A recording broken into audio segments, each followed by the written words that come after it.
జై భీమ్ 99 న్యూస్ కి స్వాగతం. వ్యవసాయ రంగాన్ని కార్పొరేట్ శక్తుల నుంచి రక్షించాలని, కార్మిక చట్టాలను కాపాడాలని డిమాండ్ చేస్తూ ఆగస్టు 10న జరిగే దేశవ్యాప్త జైలు భరో కార్యక్రమాన్ని విజయవంతం చేయాలని రైతు కార్మిక సంఘాల నేతలు పిలుపునిచ్చారు. నిజామాబాద్ కోటగల్లీలోని ఎన్ఆర్ భవన్ లో ఎన్కేఎం జిల్లా కమిటీ ఆధ్వర్యంలో జైలు భరో కార్యక్రమానికి సంబంధించిన పోస్టును ఆవిష్కరించారు. ఏఐయుకేఎస్ రాష్ట్ర అధ్యక్షుడు వి ప్రభాకర్ మాట్లాడుతూ కేంద్ర ప్రభుత్వం రైతులకు ఇచ్చిన ఎంఎస్పీ గ్యారంటీ హామీలను అమలు చేయలేదని విమర్శించారు. రైతు వ్యతిరేక విధానాలు, కార్మిక చట్టాల మార్పులకు నిరసనగా ఆగస్టు 10న నిజామాబాద్ ధర్నా చౌక్ లో జరిగే జైలు భరో కార్యక్రమంలో రైతులు, కార్మికులు పెద్ద ఎత్తున పాల్గొనాలని పిలుపునిచ్చారు. సంయుక్త కిసాన్ మోర్చా ఎస్కేఎం జాతీయ కన్వెన్షన్ 28-29 జూలై నెలలో జరిగింది.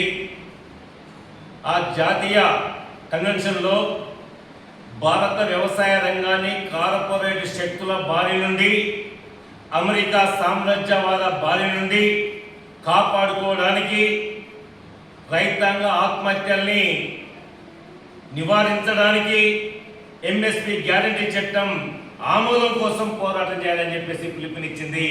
అంతేకాకుండా ఏదైతే వాణిజ్య ఒప్పందం వ్యవసాయ రంగాన్ని కార్పొరేట్ శక్తులకు ఒప్పజెప్పే విధంగా 32 సామ్రాజ్యవాద దేశాలతో చేసుకున్న ఈ ఒప్పందాన్ని రద్దు చేయాలని, అట్లాగే ఏదైతే దిగుమతి సుంకాన్ని తగ్గించి జీరోకు చేశారో ఆ రకంగా దాని మూలంగా 4 లక్షల కోట్ల రూపాయలు ప్రతి సంవత్సరం నష్టానికి గురవుతుందని చెప్పక తప్పట్లేదు. ఈ నేపథ్యంలో దేశవ్యాప్తంగా 500 సంఘాలతో పాటు కార్మిక సంఘాలు కూడా కలిసొచ్చి ఉద్యమాన్ని తీవ్రతం చేయాలని ఈ నెల ఆగస్టు 10వ తేదీన జైలు భరో కార్యక్రమాన్ని పిలుపునిచ్చింది. ముఖ్యంగా ఈ మోడీ సర్కార్, షా సర్కార్ అధికారంలోకి వచ్చిన తర్వాత వ్యవసాయ రంగంతో పాటు కార్మిక రంగం పైన కూడా దాడిని ఉధృతం చేసింది.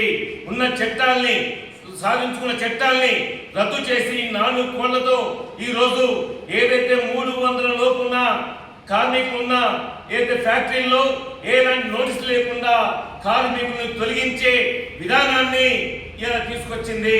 అందుకని కార్మిక, కర్షక, వ్యవసాయ కూలీలతో ఈ ఉద్యమాన్ని సంయుక్త కిసాన్ మోర్చా ఉధృతం చేస్తుంది.